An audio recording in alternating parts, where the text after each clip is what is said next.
মাননীয় স্পিকার, আজকে কয়েকটা বিল উপস্থাপন করা হয়েছে যার মাধ্যমে মূলত স্থানীয় সরকার বা স্থানীয় প্রশাসন ব্যবস্থা যা রয়েছে তার পিঠে ছুরিকাঘাত করা হচ্ছে, যেটা বিএনপির কোনো ইশতেহারে ছিল না। আমাদের ট্রেজারি বেঞ্চে যারা আছেন তাদের কোনো ইশতেহারেই ছিল না। আমাদের বিএনপি দলীয় যেই ইশতেহার ছিল 31 দফা, 31 দফার 20 নং দফায় ছিল যে হচ্ছে মৃত্যু কিংবা কোনো দণ্ডে দণ্ডিত হওয়ার আগ পর্যন্ত কোন সিটি কর্পোরেশন, পৌরসভা কিংবা স্থানীয় সরকারের কাউকে অপসারণ করা হবে না। আমি বলছি বিএনপির এই 31 দফার 20 নং দফা কি বিএনপি ভুলে গিয়েছে, নাকি মেজরিটি পাওয়ার, আলটিমেট মেজরিটি পাওয়ার মধ্য দিয়ে তারা আসলে আরেকটা আওয়ামী লীগ হয়ে ওঠার চেষ্টা করতেছে? মাননীয় স্পিকার, এই বিলে বলা হয়েছে বিশেষ পরিস্থিতিতে বা জনগণের আশাকাঙ্ক্ষা বিশেষ পরিস্থিতি কিংবা 32 কয়ে বলা হয়েছে বিশেষ পরিস্থিতি অত্যাবশ্যক বিবেচনা করিলে বা জনস্বার্থে যে কোনো বা সকল পৌরসভার মেয়র বা কাউন্সিলরগণকে অপসারণ করিতে পারিবে। এই জায়গায় আমি বলতে চাচ্ছি মাননীয় স্পিকার, বিশেষ পরিস্থিতি বলতে কোনটি? আমাদের যে অধ্যাদেশ জারি করা হয়েছে সেই অধ্যাদেশ মূলত ফ্যাসিবাদের বিরুদ্ধে যখন বাংলাদেশে একটি সফল গণঅভ্যুত্থান হয়েছে, সেই গণঅভ্যুত্থানের মধ্য দিয়ে যখন যারা ভোট চুরি করে স্থানীয় সরকারের বিভিন্ন প্রশাসনের শেয়ার দখল করে রেখেছে তাদেরকে অপসারণ করার জন্য এই আইনটি, এই অধ্যাদেশটি জারি করা হয়েছিল। বিএনপি কি বর্তমান সরকারকে বিশেষ পরিস্থিতিতে বলতে আগামীতে বিএনপি যেই পথে হাঁটছে সেই পথে আরেকটা অভ্যুত্থানের আশঙ্কা করতেছে কিনা, যে আর মধ্য দিয়ে মূলত আবার বিএনপি দলীয় শেয়ার জবরদখলকারী যত যে প্রার্থীরা থাকবে তাদেরকে অপসারণ করার জন্য এই আইন করা হচ্ছে কিনা। আমি জানি না আসলে বিশেষ পরিস্থিতি বলতে কোন বিশেষ পরিস্থিতিকে বোঝানো হচ্ছে এই আইনে। এটা একটি কালো আইন হিসাবে বাংলাদেশের গণতান্ত্রিক ইতিহাসে সবচেয়ে একটি কালো আইন হিসেবে থাকবে। আমি জিজ্ঞাসা করতে চাচ্ছি মাননীয় মন্ত্রীকে, বিশেষ পরিস্থিতি বলতে কি তার দলীয় এজেন্ডা বাস্তবায়ন না করলে তাদেরকে অপসারণ করা হবে, নাকি হচ্ছে দখলদারিত্ব না মানলে অপসারণ করা হবে, নাকি অবৈধ সুবিধা না দিলে অপসারণ করা হবে?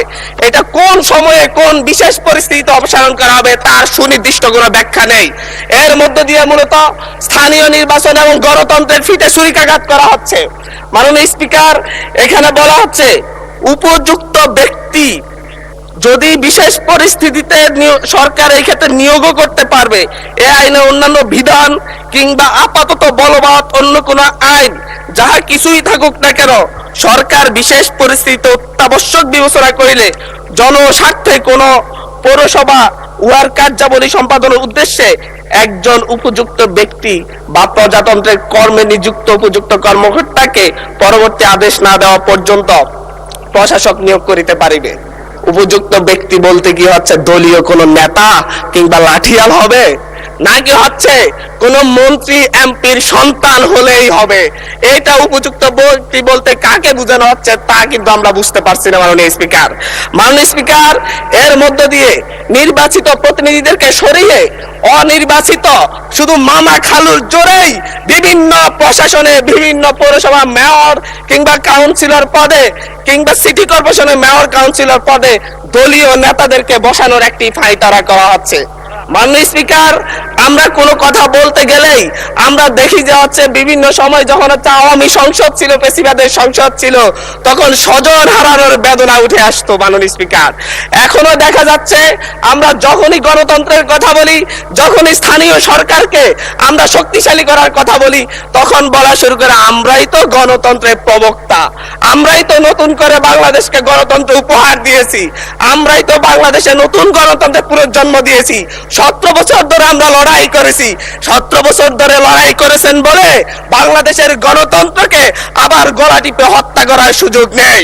আবার মাগুরা নির্বাচনের মতো আজকে বগুড়ার নির্বাচন এবং শেরপুর নির্বাচনের কারচুপি দেখেছি আমরা মাননীয় স্পিকার।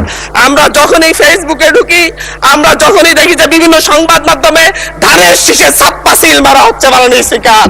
আজকে 2024-এর এমন রক্তক্ষয়ী সংঘাতের পরে আজকে যখন একটা উপনির্বাচন এবং একটা স্থগিত হওয়া নির্বাচন হতে যাচ্ছে, তখন আমরা দেখছি বিরোধী দলীয় এজেন্টদেরকে ঘাট ধাক্কা দিয়ে বের করে দেওয়া হচ্ছে, কেন্দ্রের ভিতর ঢুকে এজেন্টদেরকে আহত করা হচ্ছে এবং ছোট ছোট বাচ্চাদেরকে লাইন লাইনে দাঁড় করা, স্কুলের বাচ্চাদেরকে লাইনে দাঁড় করা ভোট দিতে দেওয়া হচ্ছে।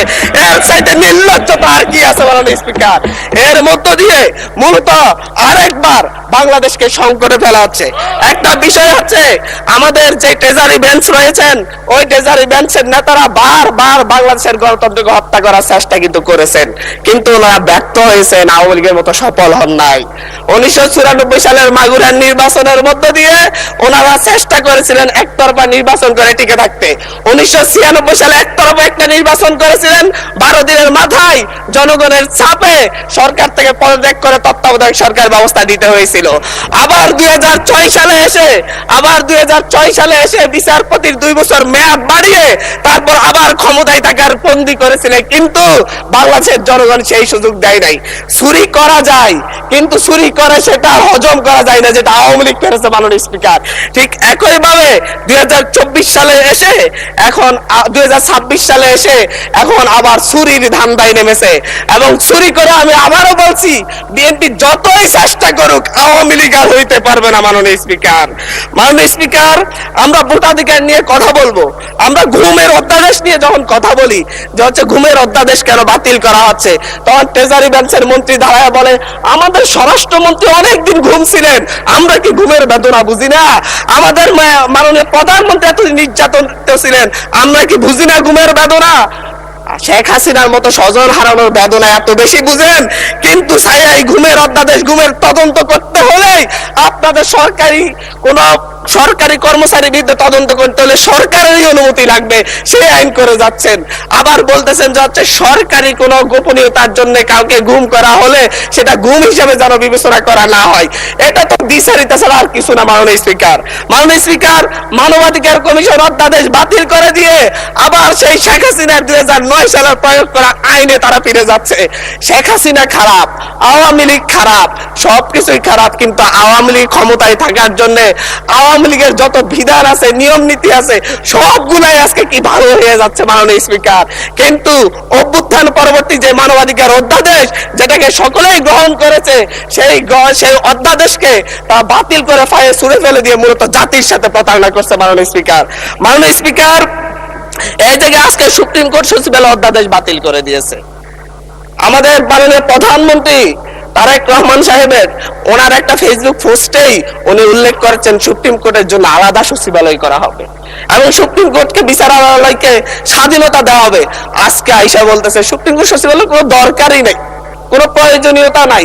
এখন যদি বলি যে হচ্ছে আমরা বিচার বিভাগের স্বাধীনতা চাই, 28 জন বিচারককে শোকজ করা হয়েছে তাদের অভ্যন্তরীণ মেসেঞ্জার গ্রুপে শুধু আলাপ আলোচনা করার কারণে।